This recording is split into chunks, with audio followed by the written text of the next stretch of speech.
نحمده ونصلي على رسوله الكريم اما بعد فاعوذ بالله من الشيطان الرجيم بسم الله الرحمن الرحيم فانكحوا ما طاب لكم من النساء مثنى وثلاثا فإن خفتم ألا تعدلوا فواحدة صدق اللہ مولانا العظیم۔ محترم حاضرین، سامعین، عزیزان گرامی، السلام علیکم ورحمۃ اللہ وبرکاتہ۔ آج میری گفتگو کا عنوان ہے مہنگی شادیوں کے خطرناک نقصانات۔ انشاءاللہ اس گفتگو کے دوران میں جن اہم پوائنٹس کو کور کرنے کی کوشش کروں گا وہ ہے شرعی اعتبار سے نکاح کا معنی و مطلب، نکاح کرنے کا حکم کیوں دیا گیا ہے، آج کل والدین اور گھر کے افراد بیٹیوں کی پیدائش پر کیوں غمگین و ناخوش نظر آتے ہیں، نکاح کو اتنا مشکل بنا دینے کی وجہ سے کتنے سارے نقصانات ہو رہے ہیں، اس کے علاوہ بھی اور کچھ اہم باتیں ہوں گی۔ لہٰذا میں آپ تمام سے گزارش کروں گا کہ آنے والی جو میری گفتگو ہے اسے آپ لوگ بغور سماعت کریں۔ سب سے پہلے ہم نکاح کا معنی اور مطلب عرض کرتے ہیں۔ اگر لفظ نکاح کو دیکھا جائے تو لغوی اعتبار سے یا ڈکشنری اعتبار سے اس کا جو میننگ ہے اردو میں وہ ہے شادی کرنا، اور انگلش میں ٹو گیٹ میریج، نکاح کرنا۔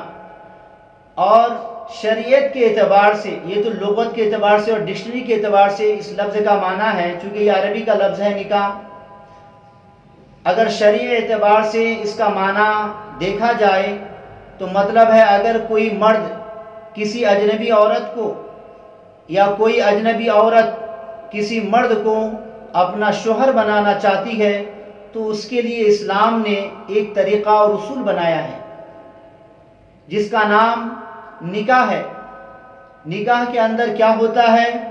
آئیے اب آج آپ لوگ شرعی اعتبار سے، شریعت کے اعتبار سے جو نکاح ہے اسے اچھی طریقے سے سمجھ لیجئے، کیونکہ آج ہم لوگ نکاح کو کچھ اور سمجھ بیٹھے ہیں اور شریعت نے ہمیں نکاح کا جو معنی اور مقصد بتایا ہے وہ کچھ اور ہے، اور ہمارے سماج نے، ہمارے معاشرے نے، ہم مسلمانوں نے نکاح کو کچھ اور سمجھ جو ہے تو بیٹھے ہیں۔ لہٰذا آئیے ان دونوں کے درمیان آپ لوگ فرق کو دیکھیں۔ پہلی چیز نکاح کے اندر یہ ہے کہ طرفین سے رضامندی ہو، یعنی لڑکا اور لڑکی دونوں کی طرف سے رضامندی ہو۔ اگر دونوں کی طرف سے رضامندی ہو جائے نکاح کے لیے دونوں، تو پھر اس کے لیے ایک پروسیس ہے، ایک طریقہ ہے۔ وہ کیا ہے کہ سب سے پہلے لڑکی کا مہر طے کیا جاتا ہے، اور یہ لڑکی کو ادا کرنا ہر حال میں ضروری ہے۔ مہر کے بعد نان و نفقہ، یعنی اس کے کھانے پینے کے جو ہے تو سامان جو بھی لگیں گے زندگی بھر، لڑکا اسے دینے کے لیے راضی ہو۔ اس کے لباس، رہنے کے لیے گھر اور دیگر ضروریات زندگی۔ تو نکاح کے وقت میں مہر، نان و نفقہ، لباس، گھر، مکان اور دیگر ضروریات زندگی، یہ تمام چیزوں کے دینے کا لڑکا اقرار کرتا ہے، اور اس اقرار کے ساتھ ساتھ مرد و عورت دو گواہوں کی موجودگی میں یا دو سے زیادہ کی لوگوں کی موجودگی میں ایک دوسرے کو میاں بیوی کے طور پر قبول کر لے، اسی کا نام نکاح اور شادی ہے۔ اور آج سے یہ دونوں آپس میں میاں بیوی کہلائیں گے، یعنی شوہر اور بیوی کہلائیں گے۔ اس کے بعد جب یہ مقدس رشتہ طے پا جائے تو اس مقدس رشتے کی خوشی میں شوہر اپنی حیثیت کے مطابق دعوت ولیمہ مسنونہ کی تقریب منعقد کرے گا۔ تو آپ حضرات ذرا غور کر سکتے ہیں کہ اسلام نے نکاح و شادی کا جو طریقہ بتایا ہے اس میں کہیں بھی کسی بھی اینگل سے آپ دیکھیں کہ وقت نکاح سے لے کر اسے مکمل ہونے تک لڑکی والوں کے اوپر پیسے خرچ کرنے کی کوئی ذمہ داری نہیں ہے، کوئی ذمہ داری نہیں ہے۔ اور اگر بات کی جائے لڑکے والوں کے اخراجات کی تو آپ دیکھیے کہ لڑکے کے اوپر بھی فقط صرف اتنا ہے کہ وہ مہر ادا کرے اور مہر کے بعد اپنی استطاعت کے مطابق دعوت ولیمہ مسنونہ کا اہتمام کرے، اور وقت نکاح خوانی وہ اپنی خوشی سے جو بھی تو کپڑے یا زیورات جو چیز بھی وہ پہنانا چاہے پہنا سکتے ہیں، بس یہی تو سادگی کے ساتھ میں نکاح ہے۔ رخصتی کے بعد میں آ کر کے آپ دعوت ولیمہ کا اپنی استطاعت کے مطابق آپ تو کتنا بھی بڑا رکھ سکتے ہیں، لیکن فضول خرچی سے اس میں بھی بچا جائے۔ لیکن آپ یاد رکھیے کہ لڑکی والوں کے اوپر دعوت وغیرہ کا کوئی بھی ذمہ داری اسلام نے تو نہیں رکھا ہے۔ نکاح کے متعلق اللہ تعالیٰ نے قرآن کریم میں جو ارشاد فرمایا، جس آیت کو میں نے ابھی خطبے کے دوران بھی تلاوت کی، فَانْكِحُوا مَا طَابَ لَكُم مِّنَ النِّسَاءِ مَثْنَىٰ وَثُلَاثَ وَرُبَاعَ، جس کا معنی اور مفہوم یہ ہے کہ تم شادی کرو ایک سے یا دو سے یا تین سے یا چار سے، اور اگر تمہیں ڈر ہو کہ تم اپنی بیویوں کے درمیان عدل و انصاف سے کام نہیں کر سکو گے تو فواحدہ، تو بس ایک ہی تمہارے لیے کافی ہے۔ اب آپ دیکھیے اس آیت کی روشنی میں اگر ہم لوگ دیکھیں تو اللہ تبارک و تعالیٰ نے فرمایا کہ مرد کو بیک وقت ایک سے زیادہ بیویاں رکھنے کی اجازت ہے، مگر یہ ایک کنڈیشن ہے، شرط کے ساتھ میں ہے، کیا کہ اگر مرد کے اندر یہ استطاعت ہو کہ تمام بیویوں کے درمیان اخراجات میں، لباس میں، مکان میں،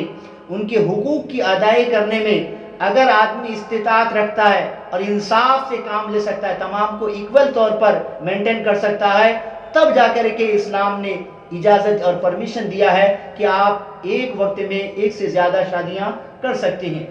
لیکن اگر وہ اخراجات نہیں اٹھا سکتے بیویوں کے، تمام بیویوں کے، ان کے حقوق کو نہیں ادا کر سکتے، ان کے رائٹ کو آپ تو پورا نہیں کر سکتے ہیں، تو اسلام نے کہا ہے کہ آپ ایک ہی شادی کریں گے۔ اور احادیث وغیرہ کے اندر یہ ہے کہ اگر کوئی آدمی ایک بیوی کے اخراجات بھی اٹھانے کا استطاعت نہیں رکھتا ہے تو ایسے آدمی کو شادی کرنا ہی منع ہے۔ وہ شادی اس وقت تک نہیں کرے گا، نکاح نہیں کرے گا جب تک کہ وہ استطاعت نہ ہو جائے اس کے پاس میں۔ اور ایسے شخص کو یہ حکم دیا کہ وہ نفلی روزے رکھے اور اپنے نفس کو اس طرح سے وہ کنٹرول کرے، یعنی اگر خرچے پانی وغیرہ اٹھانے کی استطاعت نہیں ہے تو مرد کے لیے شادی کرنا ہی منع ہے۔ تو آپ دیکھ سکتے ہیں کہ نکاح اور شادی کے لیے یا اس کے تمام اخراجات کے لیے جو ذمہ داری ہے وہ صرف اور صرف لڑکے والوں پر ہے، لڑکی والوں کے اوپر اس کی کوئی ذمہ داری نہیں ہے۔ آئیے ہم لوگ اگر نبی پاک صلی اللہ تعالی علیہ وسلم کی وقت کے شادی اور نکاح کو ذرا بھی ملاحظہ کر لیتے ہیں۔ نبی پاک صلی اللہ تعالی علیہ وسلم کی تمام شادیوں کو آپ دیکھیے، صحابہ کرام یا تبع تابعین کی آپ شادیوں کو دیکھیے،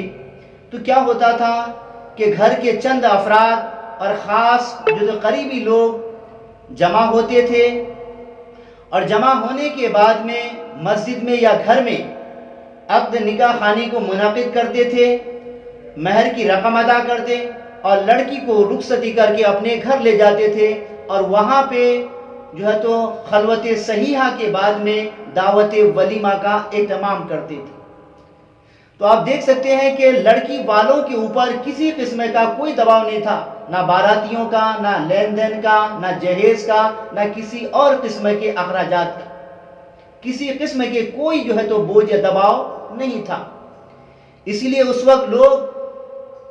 بیٹیوں کو اپنے لیے رحمت سمجھتے تھے، بیٹیوں کو بوجھ نہیں سمجھتے تھے۔ اب آپ ذرا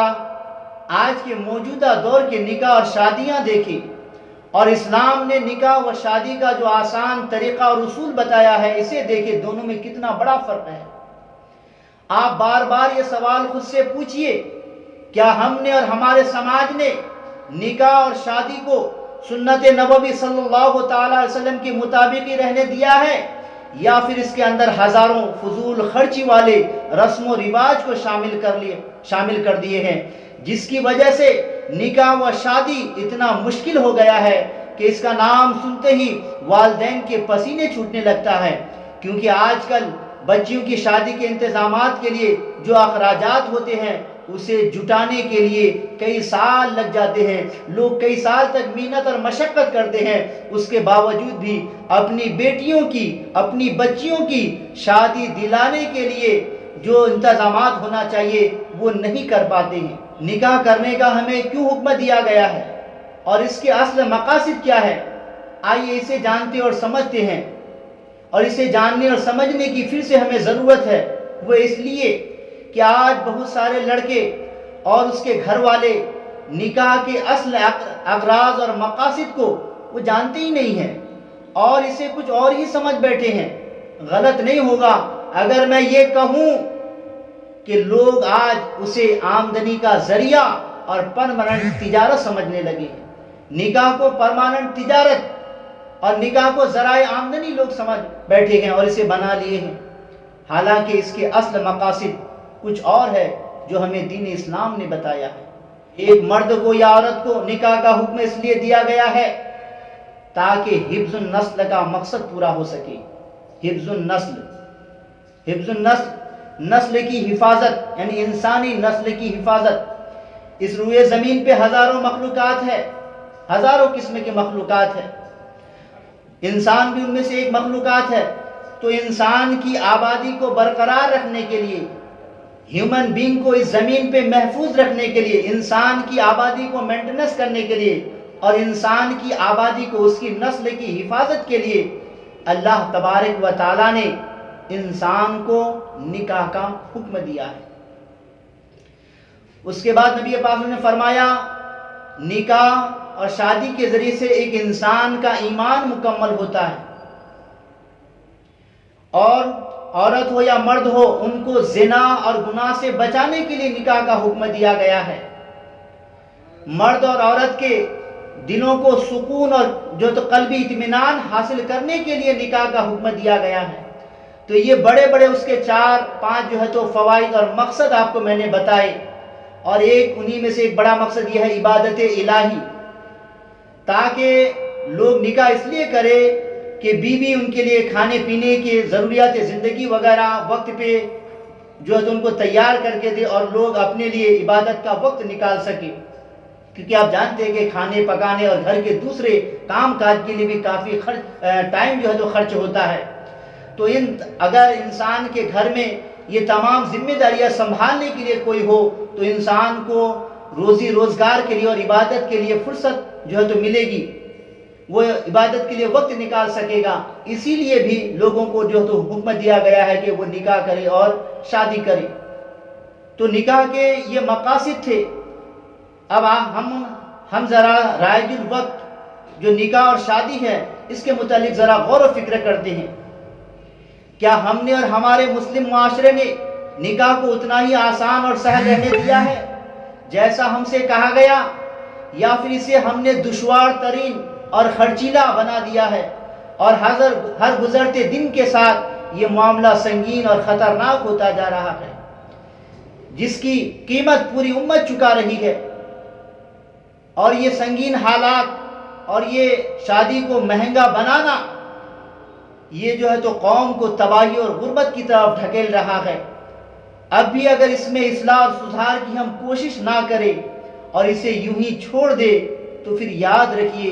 جس طریقے سے آج ہم لوگ اس کے خطرناک اور ہلاکت خیز نتائج روزانہ مشاہدہ کر رہے ہیں، روزانہ اخبارات میں پڑھ رہے ہیں کہ کس طرح گھر کے گھر، خاندان کے خاندان جہیز کے لیے جو ہے تو لڑائی اور جھگڑے کر کے، کیس مقدمے میں پھنس کر کے اپنے گھر اور جو تو زمین جائیداد دھن دولت سب برباد کر رہے ہیں۔ اس سے بھی کئی گنا زیادہ ہلاکت خیز نتائج ہماری نسلیں دیکھیں گی اگر ہم لوگ اس کے اندر اصلاح نہ کریں۔